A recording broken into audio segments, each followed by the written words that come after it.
Organizing files. Objectives. इस lesson में हम सीखेंगे कि डायरेक्टरीज या फोल्डर्स क्या होते हैं और इनकी मुख्तलिफ खसूसियात के बारे में मालूमात हासिल करेंगे। आम तौर पर इस्तेमाल होने वाली मुख्तलिफ फ़ाइल्स की इकसाम के बारे में सीखेंगे और ये भी सीखेंगे कि इन फ़ाइल्स की क्या खसूसियात होती हैं। फ़ाइल्स और डायरेक्टरीज को रीनेम करना सीखेंगे।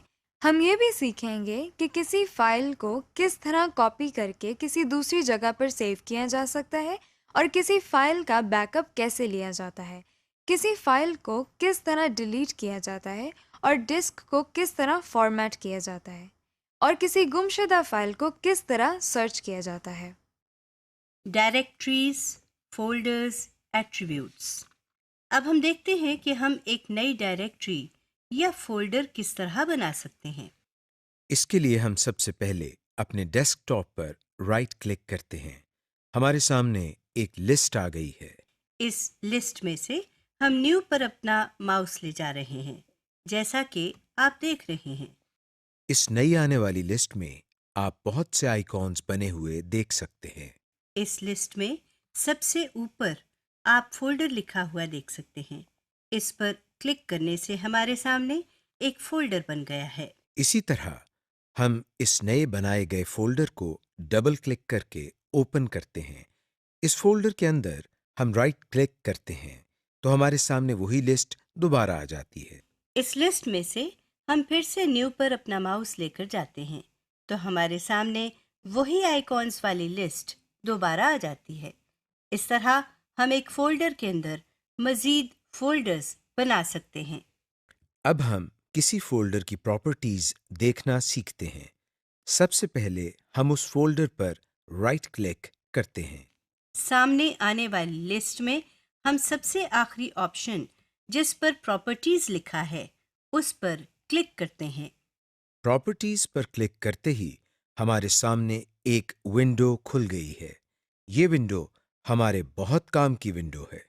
आप देख सकते हैं कि इस विंडो के टाइटल बार में फोल्डर के नाम के साथ प्रॉपर्टीज लिखा है। इस विंडो में आप एक फोल्डर का निशान बना हुआ देख रहे हैं। इस फोल्डर के निशान के सामने इस फोल्डर का नाम लिखा हुआ है। इस फोल्डर के निशान के नीचे आप इस फोल्डर के बारे में तमाम मालूमात हासिल कर सकते हैं। मिसाल के तौर पर आप इस फोल्डर की टाइप देख सकते हैं। इसके अलावा आप इस फोल्डर की अपने कंप्यूटर पर लोकेशन भी देख सकते हैं, यानी ये फोल्डर आपके कंप्यूटर पर कहाँ पड़ा हुआ है। आप इसी विंडो में लोकेशन के नीचे साइज लिखा हुआ देख रहे हैं। यह आपको बताता है कि जिस फोल्डर की प्रॉपर्टीज आप देख रहे हैं उस फोल्डर का साइज कितना है। साइज ऑन डिस्क आपको बताता है कि इस फोल्डर ने आपके कंप्यूटर पर कितनी जगह ली है। इसके नीचे आप कंटेंट्स लिखा हुआ देख रहे हैं। यहाँ से आप देख रहे हैं कि इस फोल्डर में कितनी मजीद फाइल्स और फोल्डर्स हैं। कंटेंट्स के नीचे क्रिएटेड लिखा है। यह हमें बताता है कि ये फोल्डर किस तारीख को कितने बजे बनाया गया था। Most widely used types of files. अब हम कुछ ऐसी फाइल्स देखते हैं जो हमारे इस्तेमाल में बहुत ज़्यादा आती हैं। इन फाइल्स के आइकॉन्स की पहचान आपके लिए बहुत ज़रूरी है। हम डेस्कटॉप पर दोबारा राइट क्लिक करते हैं और फिर अपने माउस को न्यू पर ले जाते हैं। हमारे पास एक और लिस्ट आ गई है।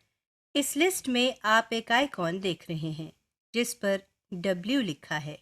यह आइकॉन हमेशा माइक्रोसॉफ्ट वर्ड के लिए इस्तेमाल किया जाता है। इस आइकॉन के सामने माइक्रोसॉफ्ट वर्ड डॉक्यूमेंट लिखा भी हुआ है। किसी फाइल या फोल्डर के अंदर अगर राइट क्लिक किया जाए तो माउस को न्यू पर ले जाने से हम ये लिस्ट देख सकते हैं। किसी भी जगह माइक्रोसॉफ्ट वर्ड में कोई डॉक्यूमेंट बनाना हो तो उस डॉक्यूमेंट के सामने जो आइकॉन बना हुआ आएगा वो बिल्कुल वैसा ही होगा जैसा आपने अभी मुलाहजा किया। इसका मतलब यह है कि माइक्रोसॉफ्ट वर्ड के लिए सिर्फ एक ही आइकॉन है। जहां भी हम वर्ड का डॉक्यूमेंट बनाएंगे वहां हमको यही आइकॉन नजर आएगा। बिल्कुल इसी तरह जिस तरह हमारे पास वर्ड प्रोसेसिंग के लिए एक आइकॉन है, उसी तरह हमारे पास स्प्रेडशीट्स के लिए भी एक आइकॉन मौजूद है। जिस लिस्ट में हमने माइक्रोसॉफ्ट वर्ड के लिए आइकॉन देखा था, उसी लिस्ट में हम माइक्रोसॉफ्ट एक्सेल वर्कशीट लिखा हुआ देख सकते हैं। इसके सामने क्रॉस बना हुआ है। जहां भी हम माइक्रोसॉफ्ट एक्सेल की स्प्रेडशीट्स बनाना चाहते हैं, वहां यही क्रॉस का आइकॉन बना हुआ आता है। स्प्रेडशीट्स और वर्ड प्रोसेसिंग की तरह डेटाबेसेस के लिए भी हमारे पास एक आइकॉन है। इस लिस्ट में आप माइक्रोसॉफ्ट एक्सेस डेटाबेस लिखा हुआ देख सकते हैं। हम माइक्रोसॉफ्ट एक्सेस को डेटाबेस बनाने के लिए इस्तेमाल करते हैं। इसके सामने बने हुए आइकॉन की पहचान भी कर लें। ये एक डब्बे के अंदर ए लिखा हुआ है। हमारे पास प्रेजेंटेशंस के लिए भी एक सॉफ्टवेयर मौजूद है। आप माइक्रोसॉफ्ट पावर पॉइंट प्रेजेंटेशन लिखा हुआ देख सकते हैं। जो आइकॉन इसके सामने बना हुआ है, ये हमेशा प्रेजेंटेशन डॉक्यूमेंट्स के लिए ही इस्तेमाल होता है। इन सब एप्लीकेशंस को मजीद डिटेल से हम बाद में देखेंगे। File attributes. अभी हमने फोल्डर्स के एट्रीब्यूट्स देखे। अब हम फाइल्स की प्रॉपर्टीज और एट्रीब्यूट्स देखते हैं। इसके लिए हम डेस्कटॉप पर एक फाइल बनाते हैं। फाइल बनाने के लिए हम डेस्कटॉप पर राइट क्लिक करते हैं और न्यू पे माउस ले जाते हैं। इस लिस्ट में से हम किसी भी एप्लीकेशन पर क्लिक करते हैं। मिसाल के तौर पर हम माइक्रोसॉफ्ट वर्ड का एक डॉक्यूमेंट बनाते हैं। अब इस फाइल पर हम राइट क्लिक करते हैं और प्रॉपर्टीज पर क्लिक करते हैं। हमारे पास बिल्कुल वैसा ही डायलॉग बॉक्स खुल गया है जैसा फोल्डर की प्रॉपर्टीज के लिए खुला था। यहाँ पर सबसे पहले न्यू माइक्रोसॉफ्ट वर्ड डॉक्यूमेंट लिखा हुआ है। अभी चूंकि आपने इस फाइल का कोई नाम नहीं दिया, इसीलिए कंप्यूटर ने खुद ही इस फाइल का नाम न्यू माइक्रोसॉफ्ट वर्ड डॉक्यूमेंट रख दिया है। यहाँ पर आप अपनी मर्जी का नाम लिख सकते हैं और कंप्यूटर इस फाइल का नाम तब्दील कर देता है। आइए इस फाइल का नाम तब्दील करके माय डॉक्यूमेंट रखते हैं। हम सबसे पहले इस टेक्स्ट बॉक्स में माउस से क्लिक करते हैं और उसके बाद बैक स्पेस का बटन दबाते हैं। अब इस टेक्स्ट बॉक्स में लिखा हुआ सब कुछ मिट चुका है। यहाँ हम टाइपिंग शुरू करते हैं और माई डॉक्यूमेंट लिखते हैं। माय डॉक्यूमेंट लिखने के बाद हम एंटर दबाते हैं। आप देख सकते हैं कि फाइल का नाम तब्दील हो चुका है। इस फाइल की मजीद कुछ प्रॉपर्टीज देखने के लिए हम दोबारा इस फाइल पर राइट क्लिक करते हैं और प्रॉपर्टीज पर क्लिक करते हैं। नाम वाले टेक्स्ट बॉक्स के नीचे आप टाइप ऑफ फाइल लिखा हुआ देख रहे हैं। टाइप ऑफ फाइल के बाद आप ओपन्स विद लिखा हुआ देख सकते हैं। इसका मतलब यह है कि ये फाइल किस एप्लीकेशन के जरिए खोली जा सकती है। बाकी तमाम लेबल्स वही हैं, सिर्फ आखिर में आप क्रिएटेड के लेबल के अलावा मॉडिफाइड और एक्सेस्ड का लेबल देख सकते हैं। मॉडिफाइड का मतलब होता है तब्दील करना। अगर आपने अपनी फाइल्स में कोई तब्दीली की हो, तो जिस तारीख को आप फाइल में तब्दीली करेंगे, वो तारीख यहाँ लिखी हुई आएगी। एक्सेस्ड के लेबल से आप देख सकते हैं कि इस फाइल को आखिरी दफा कब खोला गया था। बाकी तमाम लेबल्स वही हैं जो आप पहले पढ़ चुके हैं। Renaming files and directories folders.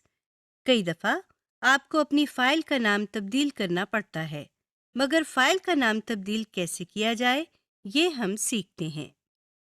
हमने अभी जो फाइल बनाई थी और जिसका नाम माई डॉक्यूमेंट रखा था, हम इसका नाम तब्दील करते हैं। इसके लिए हम इस फाइल पर राइट क्लिक करते हैं।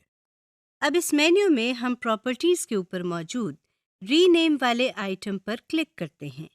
आप देख सकते हैं कि रीनेम पर क्लिक करते ही इस फाइल का नाम सेलेक्ट हो गया है और नाम के आगे एक कर्सर भी बना हुआ आ रहा है। अब इस फाइल का जो भी नाम देना है वो यहाँ टाइप करते हैं। आप देखें, हम यहाँ फर्स्ट डॉक्यूमेंट लिख रहे हैं। नाम लिखने के बाद हम एंटर दबाते हैं। इसी तरह कोई भी फाइल जो डेस्कटॉप पर हो या किसी और फोल्डर में, उस पर राइट क्लिक करके रीनेम के जरिए हम इस फाइल या फोल्डर का नाम तब्दील कर सकते हैं। Selecting files. ये तो आप जानते ही हैं कि किसी आइकॉन पर क्लिक करने से वो आइकॉन सिलेक्ट हो जाता है। अब हम सीखते हैं कि अगर हमने एक से ज़्यादा आइकॉन्स को सिलेक्ट करना हो तो हम क्या करें। अगर हमने इन आइकॉन्स को सेलेक्ट करना हो जो इकट्ठे पड़े हुए हैं, तो एक से ज्यादा आइकॉन्स को सेलेक्ट करने के लिए शिफ्ट के बटन के साथ एरो कीज का इस्तेमाल करते हैं। इसी तरह अगर हम चाहते हैं कि उन आइकॉन्स को सिलेक्ट करें जो इकट्ठे नहीं पड़े हुए, तो हम शिफ्ट के बजाय कंट्रोल की इस्तेमाल करते हैं और माउस से उन आइकॉन्स को सिलेक्ट कर लेते हैं। Copy and paste files. अब हम एक बहुत ही मजेदार और इंटरेस्टिंग चीज देखते हैं। हम एक ही फाइल की जितनी चाहें कॉपीज बना सकते हैं। इसके लिए हम आइकॉन पर राइट क्लिक करते हैं और फिर कॉपी पर क्लिक करते हैं। अब जहां हम इस फाइल को पेस्ट करना चाहते हैं, वहां पर जाकर हम राइट क्लिक करते हैं और मेन्यू में से पेस्ट पर क्लिक करते हैं। आप देख सकते हैं कि स्क्रीन पर एक और आइकॉन बना हुआ आ गया है, जिसके नाम में फाइल के नाम के बाद कॉपी भी लिखा हुआ है, जिसका मतलब है कि हमने अपनी फाइल की एक और कॉपी बना ली है। Make backup copies. अगर हम अपनी फाइल को अपने कंप्यूटर पर भी रखना चाहें और इस फाइल को किसी यूएसबी में भी महफूज करना चाहें, तो इसके लिए भी हमारे पास एक बहुत ही आसान तरीका है। सबसे पहले आप यूएसबी को कंप्यूटर की यूएसबी पोर्ट में लगाएं।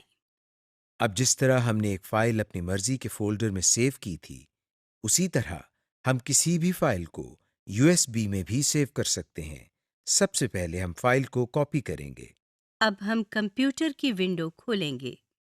इसमें आप अपने सामने रिमूवेबल डिस्क लिखा हुआ देख रहे हैं। यूएसबी चूंकि ऐसी डिस्क है जो आसानी से कंप्यूटर के साथ लगाई और उतारी जा सकती है, इसलिए कंप्यूटर इसको रिमूवेबल डिस्क से जाहिर करता है। इस पर डबल क्लिक करके ओपन कर लें। अब कॉपी की हुई फाइल को यूएसबी में सेव करने के लिए हम यहाँ पर राइट क्लिक करते हैं और पेस्ट पर क्लिक करते हैं। दूसरे तरीके में हम फाइल को कॉपी किए बगैर यूएसबी ड्राइव में महफूज करते हैं।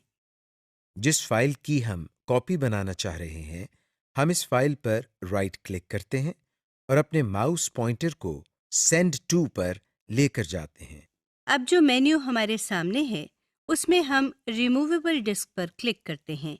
इस पर क्लिक करते ही हमारी फाइल यूएसबी में जाना शुरू हो गई है। फाइल को कॉपी करने से हम एक ही फाइल को दो जगह महफूज कर सकते हैं। अगर हम चाहें कि हम अपनी फाइल को एक फोल्डर से निकालकर दूसरे फोल्डर में महफूज करना चाहें, तो हम फाइल को कॉपी करने के बजाय कट करते हैं। फाइल पर राइट क्लिक करके हम कट पर क्लिक कर रहे हैं। अब जहां इस फाइल को हम पेस्ट करना चाहते हैं, वहां जाकर हम पेस्ट पर क्लिक कर देते हैं। Delete files from folders. कई दफ़ा ये भी होता है कि आपके कंप्यूटर पर कोई ऐसी फ़ाइल पड़ी होती है जो आप मज़ीद इस्तेमाल नहीं करना चाहते और बेवजह आपके कंप्यूटर पर मेमोरी इस्तेमाल हो रही होती है। इसलिए आप उन फाइल्स को अपने कंप्यूटर से निकालना या डिलीट करना चाहते हैं। ऐसा करने के लिए हम क्या करते हैं, आइए देखते हैं। जिस फाइल को हम डिलीट करना चाह रहे हैं, इस पर राइट क्लिक करके हम डिलीट पर क्लिक करते हैं। डिलीट करते ही हमारे सामने एक मैसेज आता है, जिसमें कंप्यूटर हमसे पूछता है कि क्या हम वाकई फाइल को डिलीट करना चाहते हैं या नहीं। अगर हम यस पर क्लिक करें, तो फाइल हमारे फोल्डर से निकलकर रिसाइकल बिन में चली जाती है, और अगर हम नो पर क्लिक करें, तो कंप्यूटर इस फाइल को डिलीट नहीं करता। इस वक्त हम यस पर क्लिक कर रहे हैं। फाइल को डिलीट करने के लिए हम उस पर सिंगल क्लिक करने के बाद कीबोर्ड से डिलीट का बटन भी दबा सकते हैं। जिस तरह हम एक फोल्डर में से किसी फाइल को डिलीट करते हैं, उसी तरह हम पूरे फोल्डर को भी डिलीट कर सकते हैं। फोल्डर पर राइट क्लिक करके हम डिलीट पर क्लिक करते हैं। कंप्यूटर एक दफ़ा फिर पूछता है कि क्या हम वाकई फाइल को डिलीट करना चाहते हैं या नहीं। हम यस पर क्लिक करते हैं क्योंकि हम इस फोल्डर को डिलीट करना चाहते हैं। फॉर्मेट ए ड्राइव। अब हम एक बहुत ही मुनफरिद और दिलचस्प काम सीखते हैं। ये तो आप जानते ही हैं कि यूएसबी क्या होती है। यूएसबी पर आप अपना किया हुआ काम महफूज करके कहीं भी ले जा सकते हैं। मगर ये भी तो हो सकता है कि आपकी यूएसबी पर जो काम आपने महफूज किया है उससे यूएसबी पूरी भर चुकी है और अब आपको उस महफूज किए हुए काम की ज़रूरत भी ना हो। इस तरह की सिचुएशन में आपको यूएसबी से डेटा को डिलीट करना पड़ता है या फिर यूएसबी फॉर्मेट करनी पड़ती है। आइए देखते हैं कि फॉर्मेट कैसे करना है। सबसे पहले हम अपनी यूएसबी को कंप्यूटर के साथ अटैच करते हैं। अब हम डेस्कटॉप पर बने हुए कंप्यूटर के आइकॉन पर डबल क्लिक करते हैं। आपके सामने जो विंडो आई है उसमें आप कुछ आइकॉन्स बने हुए देख सकते हैं। उनमें से एक आइकॉन पर रिमूवेबल डिस्क लिखा हुआ देख सकते हैं। इसी आइकॉन पर हम राइट क्लिक करते हैं। आप अपनी स्क्रीन पर एक मेन्यू देख सकते हैं। इस मेन्यू में एक फॉर्मेट का आइटम भी मौजूद है। हम इस आइटम पर क्लिक करते हैं। हमारे सामने एक छोटा सा डायलॉग बॉक्स आ गया है। इसमें कैपेसिटी के नीचे एक ड्रॉप डाउन मेन्यू है जहां से आप इस यूएसबी का साइज सेलेक्ट कर सकते हैं। अमूमन आपको साइज सिलेक्ट करने की जरूरत नहीं पड़ती। कंप्यूटर खुद ही सही साइज सिलेक्ट कर देता है। बाकी दोनों ड्रॉप डाउन मेन्यूज के बारे में हम बाद में आपको बताएंगे। वॉल्यूम लेबल के नीचे रिमूवेबल डिस्क लिखा हुआ है। इसको मिटाकर आप अपनी मर्जी से इसका नाम माई यूएसबी टाइप करते हैं। फॉर्मेट ऑप्शंस के नीचे क्विक फॉर्मेट पहले से ही सिलेक्टेड है। फॉर्मेटिंग शुरू करने के लिए हम सबसे नीचे बने हुए स्टार्ट के बटन पर क्लिक करते हैं तो कंप्यूटर हमें एक वार्निंग देता है कि अगर आपने यूएसबी फॉर्मेट की तो इसमें मौजूद सारी फाइल्स और फोल्डर्स डिलीट हो जाएंगे। हम ओके का बटन प्रेस करते हैं। आप देख रहे हैं कि यूएसबी फॉर्मेट होना शुरू हो गई है और कुछ देर में ये अमल मुकम्मल हो जाता है और हमारे सामने फॉर्मेट कंप्लीट का मैसेज आ जाता है।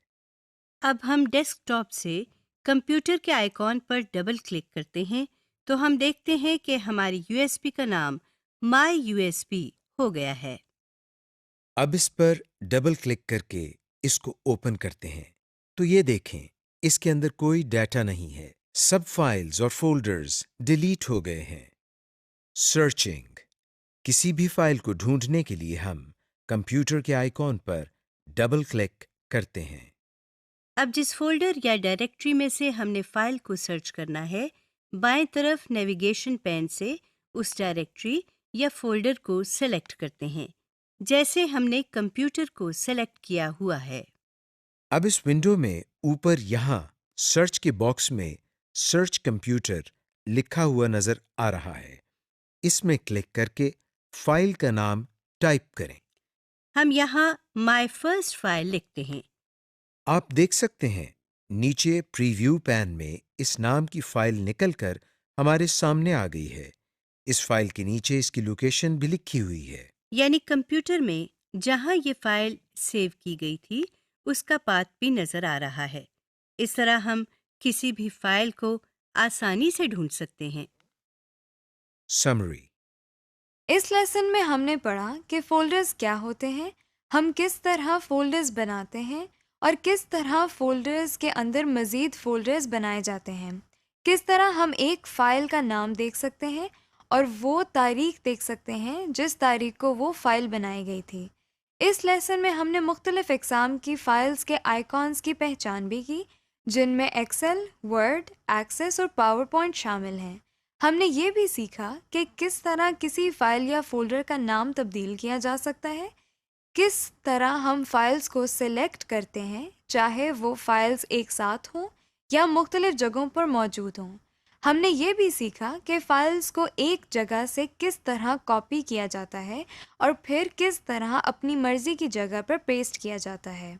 इस लेसन में हमने फाइल्स और फोल्डर्स को कट करके पेस्ट करना भी सीखा।